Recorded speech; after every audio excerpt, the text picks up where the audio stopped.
All right, welcome Pondo to episode 4 of the Pondo cast. This is Dean.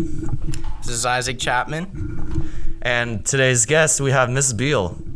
Hey guys. Why don't you tell us a little bit about yourself, just general things, so we can get to know you a little bit. Cool. Well, my first name's Jenna. I am almost 30 years old. I feel like most people probably don't want their age out there, but I'm almost 30. It's kind of a cool milestone. I'm married to an awesome guy who actually graduated from Pondo in 2008, which is super fun. He was really excited when I got hired at Pondo because this is his, alma mater or whatever. We've been married for about 5 years. I have a dog named Axel and a cat named Millie and a horse named Finn. We kind of have a little farm going on at our house, which is really fun. This is my 7th year teaching. But my first year at Pondo, so I'm super excited to be here. So where did you teach before Pondo? So I taught for 2 years in West Sacramento. That's where I did my teaching credential, and then I also taught at Riverside High School, or River City High School.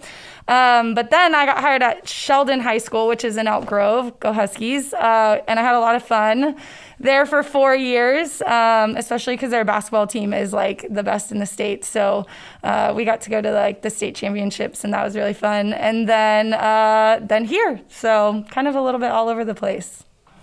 Yeah, I mean, you came here as COVID started, came into the school on a pandemic, and your teacher takeover on Instagram was super cool. It definitely let people know who you are because it was like a quick way to make a name for yourself. With one of your first interests, you have wake surfing on here, which I love myself. So awesome. Yeah. Where do you do that?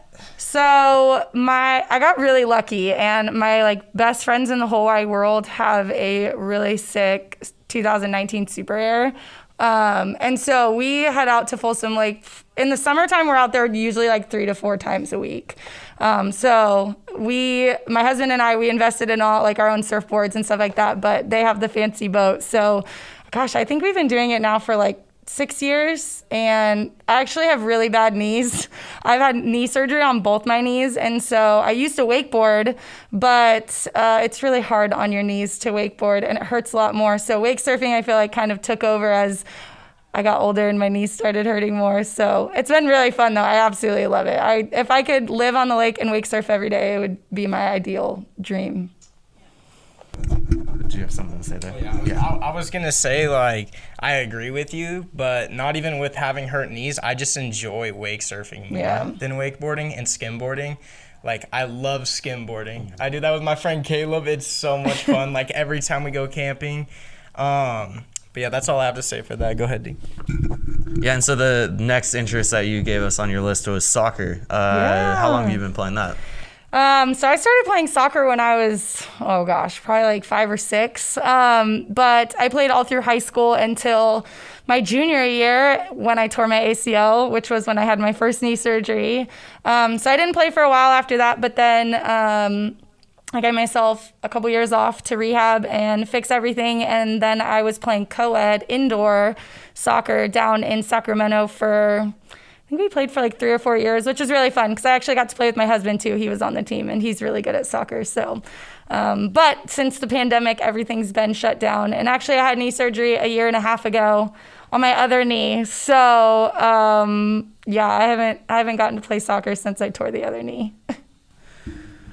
Also, you have horseback riding on here, which you mentioned Finn already. Yes. So I grew up in Slough House, which is kind of by Ranch Marietta. It's about 45 minutes from here. And I grew up actually on a ranch. My family had cows and sheep and horses and all the things. And so growing up, I did 4-H.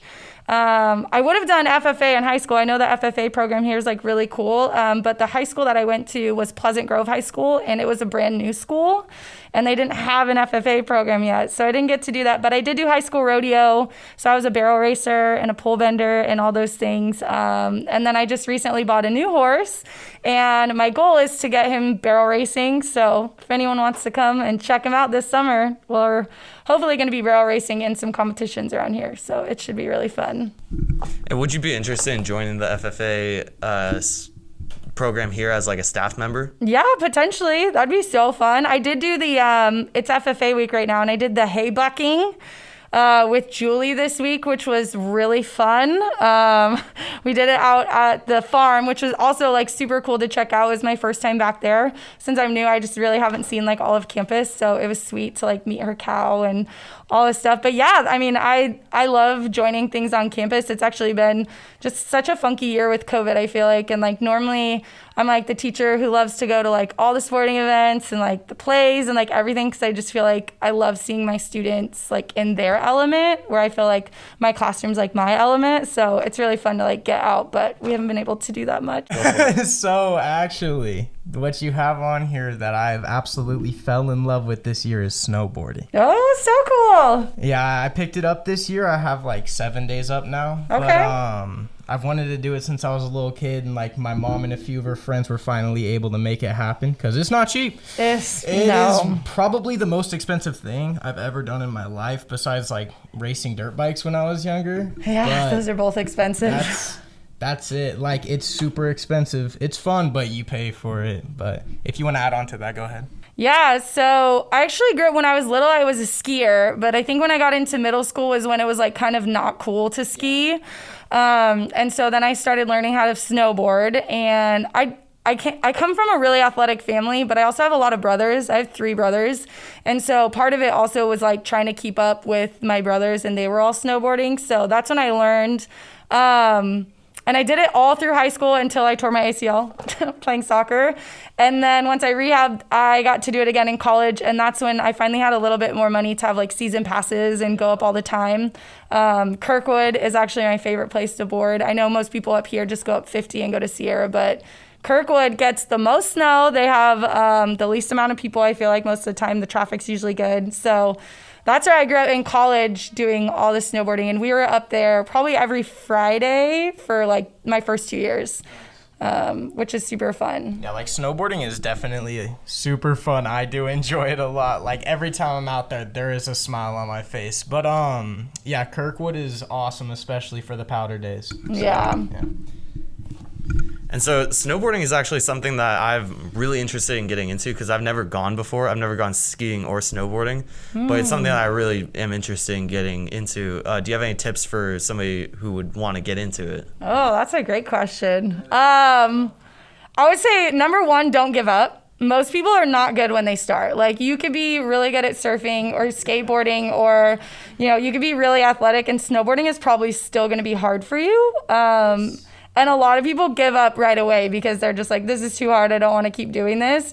But you get significantly better a lot faster than you think. Like, a big piece of snowboarding is like learning how the snow feels on your edges. And when you first start, that doesn't even make sense. You're like, what are my edges? And so I would say, don't give up. I would definitely say if you can either go with somebody who is really good and understands, like, not just like they can board, but they can teach you how to board. That's super important. Or take a lesson. Like, the lessons are invaluable of like how to move. But definitely going with people who can help helps a lot. Yeah, definitely. So, fun fact, the 3 people that I ride with are all skiers. Oh, no So way. I've skateboarded my whole life. I was like, you're not putting me in skis. I don't care. Skateboarded, wake surf, skimboarded, done all that. I love water sports. And rode a lot of bikes growing up as well. But when I picked up snowboarding, the first time I went out there, I'm super like competitive, naturally competitive. And I just want to be good at things. So the first time I remember I get up off the bunny hill, I get off the lift and I didn't fall. I was so proud of myself. And then I rode down for about 15 feet, caught my first toe edge.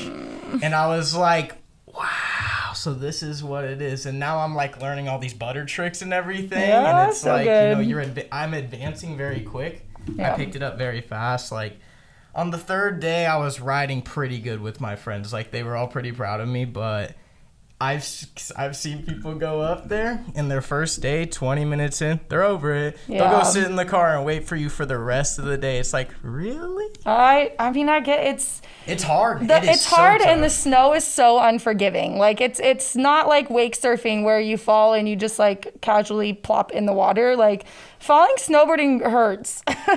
Even on powder days, it still can hurt, and it's a lot of work. But it's definitely worth it to keep going and to get better. So Dean, I hope you get to go try it out. Yeah. I definitely hope you get to try it out. It's a lot of fun. And your next interest that you gave us was hiking. Tell us a little bit about that. Yeah. I would say that even just within the last year, I've gotten more into it because of COVID and things like being so shut down. But I love to hike. I go to Tahoe a lot to hike. This summer, one of my biggest ones was Lover's Leap, which is actually not a super long hike, but it was a couple months after my knee surgery, so it was like a big deal that I was able to like get back out there and hike again. And it's a pretty good incline. But I love hiking. My dog, Axel, he's a yellow lab. He comes with me on a lot of my hikes. I love to like meet friends out there. I've had students say like, hey, we want to come hiking with you. And so I'll have students meet us up there. So if you guys ever want to come hiking, let me know. All right, so our next question in your interests are traveling. Yes. So I feel like part of my love for traveling comes from being a history teacher. Like I love going places that have really cool like historical things that have happened there. But my biggest love for traveling actually came from my grandma, who actually passed away last year. And so I feel like now traveling is like honoring her. She loved traveling, and she invested a lot of money in sending my brothers and sisters, like my whole family, on big cruises.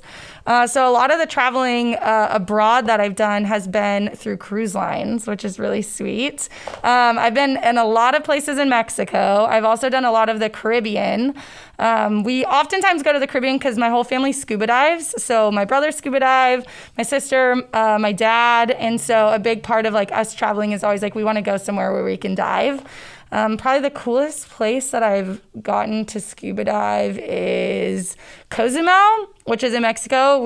They're like octopus and sharks and turtles and like you name it. Like there's so many cool things. Water. Huh? Yeah. It's going to be in that water if you Yeah, I look for mean, it. visibility out in the Caribbean and a lot of those islands is like 100 feet. And so everything's so pretty. It's like one of my favorite things. But I would say like the coolest place that I've gotten to cruise to and visit is Italy. So we did a 28-day cruise, which is really cool because as a teacher, we get summers off. So I did it a couple years ago, 28 days, yeah. So we started in Venice, Italy, and we jumped around Italy and Greece and Spain and France. That's so awesome. Yeah, it was probably like one of my like dream trips. I think if I could go back and do it over, I think the only difference is that I wouldn't do it on a cruise ship because when you go on cruise ships, you're really limited to like one day in each place that you go. Whereas like if you're like backpacking or just like traveling, you can stay as long as you want. And on that trip, I would say Rome was probably my favorite. But I think because I'm like a total history nerd, so I wanted to like everything. I wanted to see everything, Yeah. everything that it's just, I mean, there's so much cool history there. The people are so friendly. The food is so good. Like, I cannot emphasize enough. But I only got one day in Rome, and so I want to go back there. Yeah, the cruise ship deal is like scary. Like, what if you just get left in Jamaica? I mean, I have thought about that, although I'm a pretty like type A person where like, hey, if you tell me I got to be back on the boat at 5, I'm going to be there at 4:30 because I don't want to get left behind. But it does happen on cruise ships. People get left because the boats won't wait for you. And so if you do get left, you have to figure out how to get to the next stop. So. Well, that's just when it becomes a real adventure then. Yeah, I mean, unless you don't have like your travel documents and like your passports on the boat, and that would not be fun. That's when you're going to deal with some not so fun stuff. Yeah, but I mean, the cruise ships are fun because, you know, all of your food is taken care of. You get to leave all your stuff in one place, so you're not like traveling with luggage or anything. So that's pretty fun. Yeah, we covered that one. Yeah, I was gonna say we already covered scuba diving. Oh, the so, best. It was a nice transition. For some reason, for fun, you like going to escape rooms. Oh my gosh. Yes. Have you guys ever done an escape room? Yeah, actually, one. I Okay. did. It was my mom's friend's birthday. I think Okay. I was like 12, but it was one of these super advanced ones through this like Oh. dark jungle room. For So like fun. An hour. No. For like an hour and 30 minutes. I mean, you're not actually trapped, of course. But like, Yeah. I was trapped in there and we got out with like 5 minutes left. Okay. Yeah. That's pretty so awesome. We got it. Yep. It was Yeah, fun. I don't know why I like them so much. I think I like the puzzle pieces of it. But at this point, I mean, I've probably done close to 40 escape rooms. Yeah. So it's like an actual hobby. Yeah, for you. yeah, yeah. Like Wow. like when people are like, "Hey, I what do thought you it want to was do this weekend?" I'm like, "You guys want to go do a new escape room?" What's the best escape room around here? Oh man. I feel like a lot of the ones weirdly enough, a lot of the ones that I've done are in Tahoe. We have, or my family has a second house up in Tahoe. And so a lot of times when you like go up there and you're just hanging out and you're like, we need to kill some time, we'll hit up the escape rooms. But I mean, I've been to so many, the hardest one that I've ever done was in Folsom. It's over by the DMV. I want to say it's like a pirate ship, but it's in the dark. By like the cave in the DMV in Folsom? PLA skate shop. It's like that circular area by Sutter. No, it's like literally next to the DMV. Like it's like in Right the same next part. door to It's the like in the Folsom DMV. yeah. It's like And you in the get same parking kind of lot. back into like the not so nice side of Folsom. Yeah, Okay, yeah. got you. Yep. Across from Hanley's, if you know where Hanley's Western were. Yeah, it's cool, but the hardest part is it was completely dark. So you have like little lanterns and that's it. And so all of the clues that you're looking for, you can't see them. But it's so fun. That sounds fun to me. I don't know, like escape. In my mind, like they're not scary because you're not really locked in, and so like it's more of just like it's like an hour of your heart racing because you're like trying to win. And I'm really competitive like you, so I'm like I gotta get out. Claustrophobia for an No, they're not like small rooms. Like most of them are way bigger than like this When I room. went to, it was like tiny and it had 3 little break-off rooms with challenges. Oh It's yeah, like super small. that happens And sometimes. it was like hot, musty in there. musty. It was not good. And then I know you probably want the next thing that you said on here was specifically your horse Finn. We already talked about horse riding, but you put that again, so I think that you really want to talk about Finn. Yeah. So I just got Finn like in January, so it's February. So I haven't had him very long, and I think that's why I'm like extra obsessed with him. But it was really fun because when I got him, I didn't like his name. So his name was Melman. And like from Madagascar, like the giraffe's name is Melman, and I just like didn't really like it, and so I told my students that, and I was like, guys, I really need help coming up with a new name for my horse, and so I showed him a picture, and then I put a Google form in Google Classroom, and I was like, hey, if you guys have any name suggestions, but I'm sad because I don't know who actually said Finn. Because Finn was one of the recommendations, but I didn't ask students to like put their name in the form, so I have no idea who said it. Give him the credit. I know, I wish I could. Credit to whoever named my horse. But he's the best. I love him, and he's going to be a fun project. He's in his little puppy stages. He is. He's so cute. He's 7, which is kind of, in horse years, is like he's like a teenager right now, so he's a little naughty sometimes. Also, another thing on here that I'm right alongside you with is a huge family. Oh, okay. Yeah, like hundreds of cousins, all of What? that. Yeah, like a lot of family. How many brothers and sisters do you have? I have 2 blood relatives and then I Okay. have a stepsister. Okay. Yeah. But like everyone else in the family's got like 6 or more children. Wow. Yeah, I think when I was growing up, I like didn't love having all the brothers and sisters. You know, if you grow up in a big family, there's kind of like pecking orders, I feel like. Like, you know, the oldest is like the golden child and the youngest is like the cute, like young kid who gets everything they want. I was like somewhere in between.